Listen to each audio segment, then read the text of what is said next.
Hello everyone, how are you? This is Noor Zibda, functional dietitian and nutritionist, and you are joining me live in the Thank Gut It's Fixed show, and we are in episode 5. Today's episode is about food sensitivities. Starting tomorrow, the reason why I chose to talk about food sensitivities today is that the test that I use starting February 1st, which is tomorrow, is going to be expanded. So they're going to add more foods that are going to make life for my patients so much easier. So one of the foods, I guess the most important, the thing I'm really excited about is dates. I'm Middle Eastern, so we eat a lot of dates, but not only that, that dates are like such an amazing food to incorporate into making healthy bars, and I do that with my kids, and you make energy bars and put a lot of things in it, and it's a very natural sweetener. So I'm super excited that it's on the list.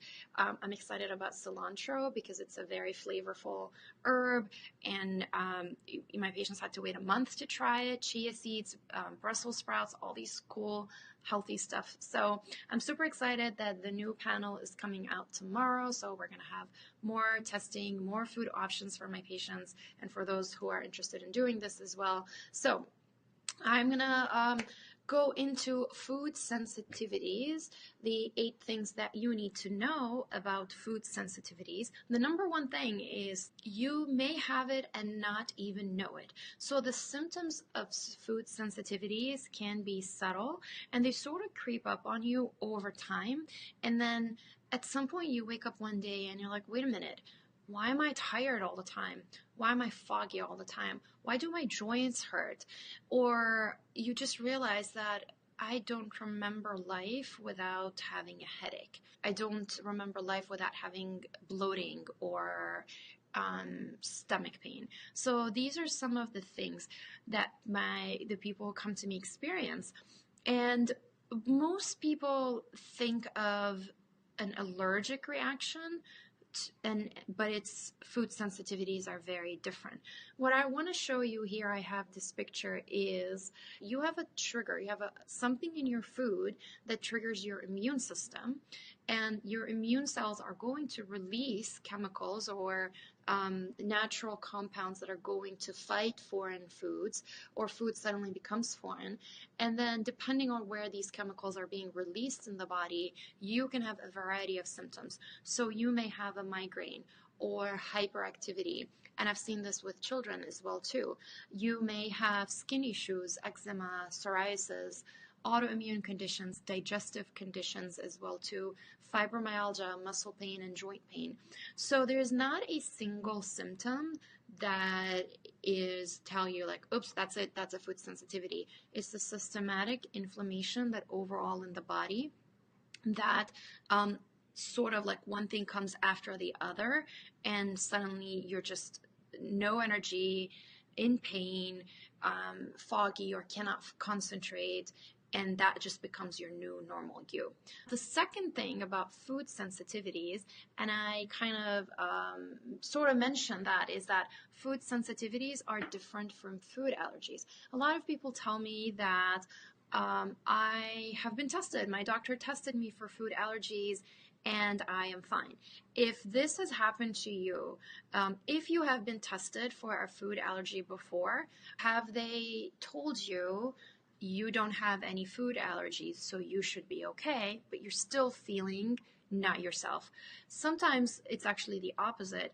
People get their tests done and they are told that they are allergic to 20 different things.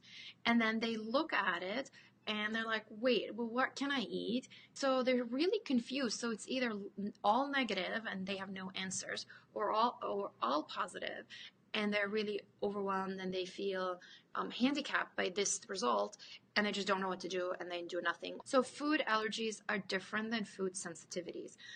The common term that describes food allergies, think of it as those allergic reactions that are acute, that they're sudden. They typically happen 15 to 20 minutes after eating the food. The airways get obstructed. You may have like a sudden hives or rash on your arms or on your face, swelling of the airways or the eyes or the lips. These are food allergies. Food sensitivities are the other ones, the chronic and subtle headache, chronic and subtle pain in your stomach muscles and joints that would get more severe over time, but it starts slow, or the brain fog. So, and their food sensitivities are different than food intolerances. So sometimes people say, well, I'm lactose intolerant. Well, that's not really a food sensitivity, because the sensitivity has to do with the immune cells reacting to food, considering food as foreign, whereas a food intolerance is actually a digestive issue. Sometimes some doctors use the term intolerance to describe a sensitivity, but oftentimes intolerance means that you cannot digest it, you cannot absorb it. So there is a fructose intolerance or a lactose intolerant, meaning your body cannot digest and break down that specific sugar. So these are sort of the basic differences. And food allergies are a one type or a one pathway in your immune system. And really the immune system is like one of the most complicated systems in the body. I found an immunology book, textbook this big, and I was so I wanted to read it and learn. And it's so amazing how all the immune cells can react. So that's one way. But then food sensitivities are two different pathways.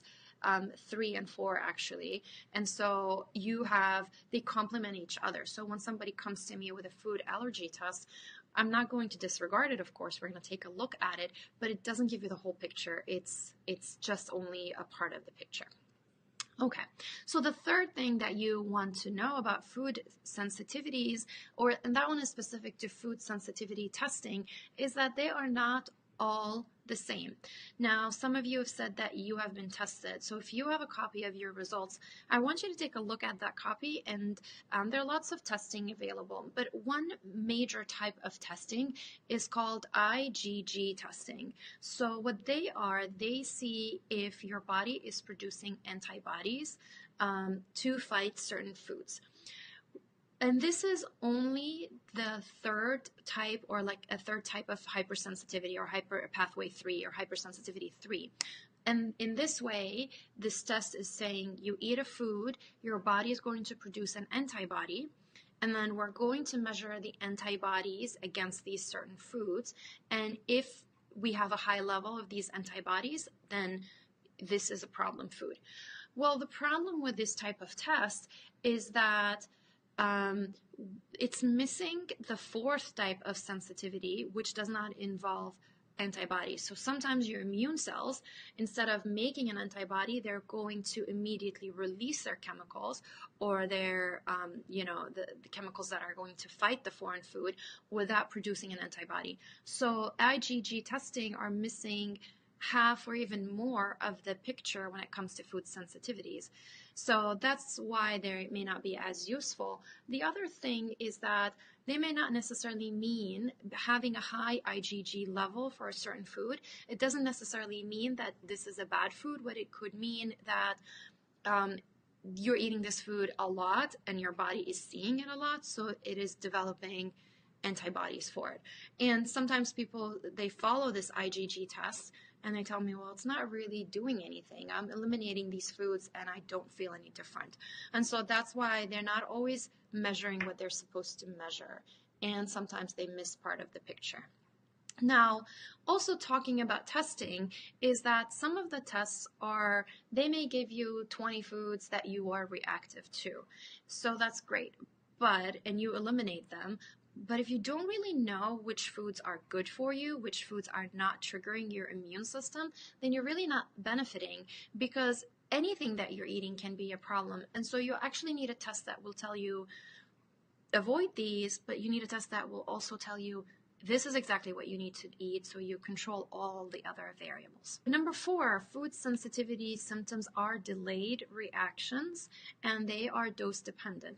What it means, delayed reaction, is that a food can show a symptom up to 72 hours after you eat it. That's way too many hours, and that's way too many foods that you can eat within a 72-hour frame, making it very difficult to tell what food are you reactive to. So sometimes if you go to a website, or your doctor will tell you, keep a food diary. Well, I don't know about you, but after 3 days of eating, looking at a food diary, and it can be a reaction that happened an hour, 2, 10, 18, 24, 72 hours, it's really complicated through a food diary to find out the exact specific foods. The other thing is that they are dose dependent. So sometimes you can eat a bite of something and it's okay, but then you eat a bowl of it, like a bite of strawberry versus a bowl, and the reaction will not be the same. Allergies are a little easier because if you're allergic to peanuts, anytime you eat peanuts, whether it's a small or a large amount, the reaction will happen, and it's within half an hour. And so it's easier to pinpoint and to grasp, whereas food sensitivities are a little bit more difficult. So that makes it, testing really important. Now, the fifth thing is food sensitivities are very individual, and even a healthy food can cause a reaction. So sometimes people ask me, well, you did this test for someone, can I follow their test? Absolutely not, because we are all different. Many people are following this diet or that diet, and without naming all the different possible generic diets, but at the end of the day, they are still a cookie cutter diet. Yes, some of them are better than others, and some of them help reduce the immune response and digestive health, and they're important, but they are not very specific to you. Especially if you follow any of these diets and you're still having your symptoms, you really want to know what specific food is not going well with your own immune system. From my experience, I've been doing this for 6 years, there is not a single food or a single test that matches any other person's test results. And when I get my patients' results, it's kind of like, okay, well, it's a surprise. What is this person going to eat? Are they going to be eating, olive oil? Are they going to be cooking with coconut oil? What kind of flour? Or was it almond flour or hazelnut? Or what type of protein? And so each person is very different. And I've also worked with families where we get siblings tested, or mom and child, or dad and child, and they're not always the same. And so it is really, impossible to have a one plan that fits all. And that's the beauty of functional nutrition and functional medicine, is that it's very individualized. It's not a cookie cutter diet. And I've had people react to salmon, to garlic, to almonds, to blueberries.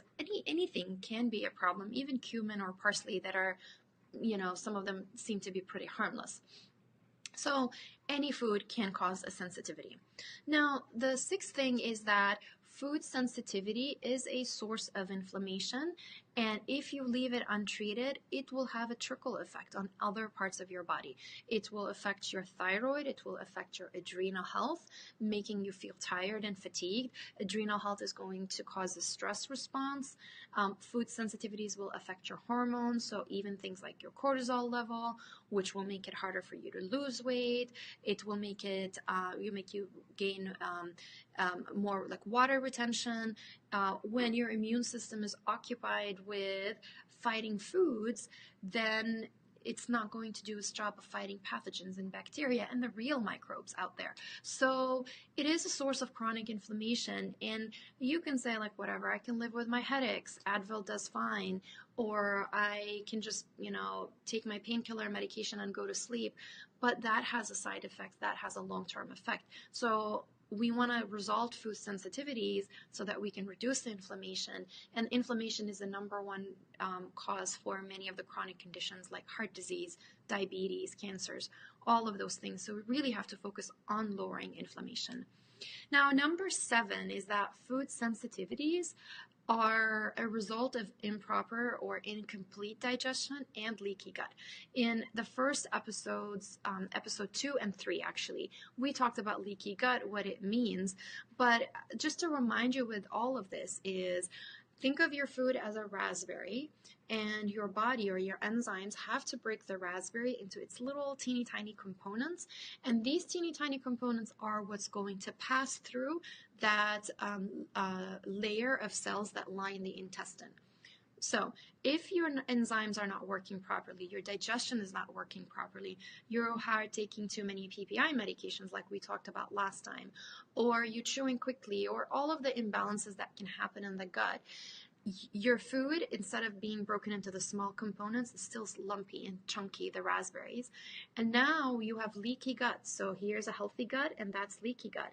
Now food components are passing through, and this big lumpy raspberry is now passing through, and the immune cells are seeing it, and they don't recognize it as food because it's supposed to be these teeny tiny little particles.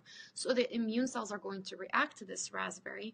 They're going to fight it with releasing chemicals, with releasing antibodies, and that is going to create a cascade of problems. So eliminating the foods from your diet without fixing the whole diet is only a short-term solution, because you need to work on fixing the digestion with the right nutrients, with the right components, with helping heal leaky gut, making sure the dysbiosis, the bacteria, and all the microbial balance in the gut is correct, so that food sensitivities don't come back. The last thing you want to do is for them to keep coming back, because you just want to go back to eating normally and not having the pain or the headache or the skin issues. And that's what most people, that's what everyone I work with want to do. They don't want to deal with this again. And then you can react, the number 8 is you can react to foods or food chemicals or food components. So you can react to a strawberry, or you can react to the natural compounds in a strawberry. You can react to potatoes, or the natural compound in nightshades, which is a chemical. You can react to citric acid, or some of the tyramine, which is a natural compound, or it can be food colorings, or sulfide, or nitrate, or nitrite. So it can be a variety of things. Some of them are natural, and some of them are man-made and synthetic. So there's not, you can definitely clean up your diet on your own, but there's still a lot of parts, and especially the food chemicals, that you have to follow a very specific way in order to introduce things, and you want to be able to introduce them again, and you will be able to introduce them again when you do a complete and proper gut restoration. And speaking of that, your gut will change every 6 months. Your body produces new cells every 3 to 5 days. So what we want to do is to have a healthy gut that is intact, there's no leaky gut, that there's proper digestion, so that you don't develop food sensitivities. And what people like, and they're so excited when they see their results and they see the foods that they're reactive to, and the first thing I say, this is not the rest of your life. This is only for the next 3 months, because after that, we're going to be able to introduce some of the foods that you are reactive to. So don't freak out. And that kind of like calms things down, and you're like, okay, it's only a short period of time. And most people have been dealing with their health issues for 10, 13 plus more years. And even if you've been only dealing with it for 1 year, 3 months, not a long time to be able to heal and enjoy your life and not be in pain again. So these were the 8 things that you need to know about food sensitivities. What I wanted to share with you, that if you are interested to see, like, is this something that I have? What is the likelihood that I have a food sensitivity testing?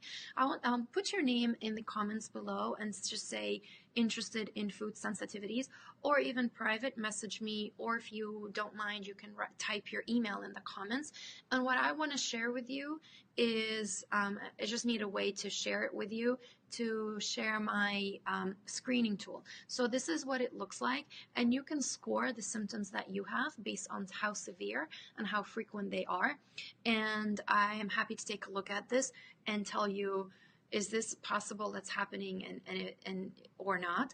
And if this is something that you want to pursue and get tested and see how you can heal your body, so you can eliminate your specific symptoms for you, eating the specific foods that work for your body, I'm happy to help you get that, at least just kind of the beginning, like, is this something that you need to worry about or not? Let me see if we have questions in here. Can itchiness in the body be due to food sensitivities?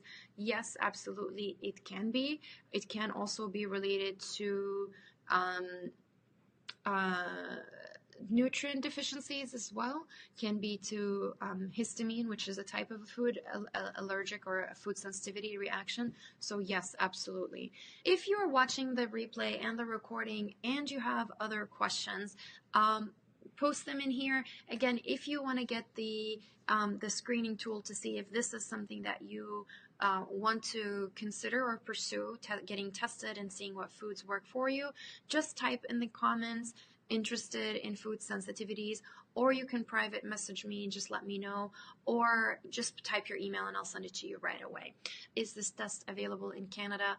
Yes, it is. So if this is something you're interested in, we can definitely talk about that. It's actually available in Europe and other parts as well too. There are some logistics with shipping and handling, but it can be done as well. So that was it for today.